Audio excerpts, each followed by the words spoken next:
এক মাস সিঙ্গাপুরে চিকিৎসা নেয়ার পর শুক্রবার হাসপাতাল থেকে ছাড়া পেয়েছেন আওয়ামী লীগের সাধারণ সম্পাদক ও সড়ক পরিবহন ও সেতুমন্ত্রী ওবায়দুল কাদের। শুক্রবার স্থানীয় সময়ে বিকেল ৩টায় সেতুমন্ত্রীকে ছাড়পত্র দেয়া হয়। হাসপাতাল থেকে ছাড়া পেলেও এখনই দেশে ফিরতে পারছেন না আওয়ামী লীগের সাধারণ সম্পাদক। ফলো আপ চিকিৎসার জন্য আরও কিছুদিন তাকে সিঙ্গাপুরে থাকতে হবে বলে জানিয়েছেন সড়ক পরিবহন ও মহাসড়ক বিভাগের উপপ্রধান তথ্য কর্মকর্তা আবু নাসের টিপু। গত ৪ মার্চ ওবায়দুল কাদেরকে চিকিৎসার জন্য মাউন্ট এলিজাবেথ হাসপাতালে ভর্তি করা হয়।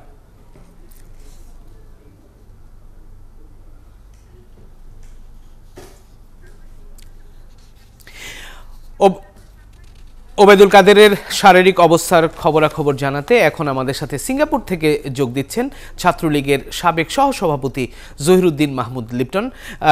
লিপটন, আপনাকে স্বাগত জানাই সংবাদ সংযোগে। জানতেই চাই যে ওবায়দুল কাদেরের সবশেষ শারীরিক অবস্থা সম্পর্কে চিকিৎসকরা কি জানিয়েছেন, আপনি তার ওবায়দুল কাদেরের সাথে কথা বলেছেন কিনা, তার শারীরিক অবস্থা দেখে অন্তত কেমন মনে হয়েছে? আলহামদুলিল্লাহ, আমাদের বাংলাদেশ আওয়ামী লীগের সাধারণ সম্পাদক, গণপ্রজাতন্ত্রী বাংলাদেশ সরকারের মাননীয় সড়ক পরিবহন ও সেতুমন্ত্রী জননেতা জনাব ওবায়দুল কাদের দীর্ঘ ১ মাস সিঙ্গাপুরের মাউন্ট এলিজাবেথ হসপিটালে বাইপাস সার্জারি শেষে আজকে হসপিটাল ত্যাগ করেছেন। সিঙ্গাপুর সময় বিকেল ৩:৩০টার দিকে হসপিটাল কর্তৃপক্ষ তাকে হসপিটাল থেকে রিলিজ করেছেন এবং তিনি সম্পূর্ণ বিশ্রামের উদ্দেশ্যে আজকে সিঙ্গাপুরের একটি প্রাইভেট বাসায় কিছুদিন অবস্থান করবেন। এখন ইনশাল্লাহ আল্লাহর রহমতে সম্পূর্ণ সুস্থ হয়ে আজকেই তিনি হসপিটাল থেকে ছেড়েছেন। এখন তার শরীরের স্ট্রেংথ কিছুটা কম। দীর্ঘদিনের এই বাইপাস সার্জারির পর অসুস্থতার পরে তিনি আজকে বাসায় গিয়ে ডাক্তারের পরামর্শে প্রায় ১ মাসের বিশ্রামের যে নির্দেশনা সেই অনুযায়ী আজকে হাসপাতাল ত্যাগ করেছেন।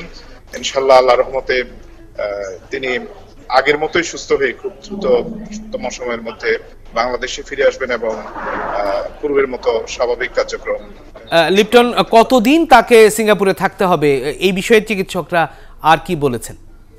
ডাক্তার সাজেস্ট করেছেন 4 উইকস, at least 4 উইকস তিনি যদি বিশ্রামে থাকেন, সম্পূর্ণ বিশ্রামে থাকেন, তিনি আগের মতো আগের অবস্থায় ফিরে যেতে পারবেন বলে ডাক্তাররা সেই পরামর্শ দিয়েছেন এবং সেই নির্দেশনা দিয়েছেন। আমরা দেখছি যে আপনারা সহ অনেক নেতাকর্মী এরই মধ্যে কিন্তু মাউন্ট এলিজাবেথ এবং সিঙ্গাপুরে গেছেন। ওবায়দুল কাদেরের সাথে কি আপনার কোনো কথা হয়েছে বা নেতাকর্মীদের তিনি কিছু কি বলেছেন কিনা? জি, গত ৩ দিন আমরা সবাই যখন যারাই আসছে, যেভাবে আসছে, ওনার সাক্ষাৎ পেয়েছে এবং কথা বলার সুযোগ পেয়েছেন। গতকালকেও আমরা কথা বলেছি, গত পরশুদিনও আমরা সাক্ষাৎ করেছি যারা বাংলাদেশ থেকে এসেছে দর্শনার্থী এবং এখানকার সিঙ্গাপুরে বসবাসকারী বাংলাদেশি এবং বিভিন্ন পর্যায়ের ব্যক্তিবর্গ, এম্বাসির ব্যক্তি সবাই জনাব ওবায়দুল কাদের সাথে সাক্ষাৎ করেছেন এবং কথা বলেছেন। তিনি মাননীয় প্রধানমন্ত্রীর খোঁজখবর নিয়েছেন, দেশবাসীর খোঁজখবর নিয়েছেন এবং প্রত্যেকের ব্যক্তিগতভাবে প্রত্যেকের সাথে কথা বলেছেন। আপনাকে ধন্যবাদ জহিরুদ্দিন মাহমুদ লিপটন আমাদের সাথে যুক্ত হবার জন্য।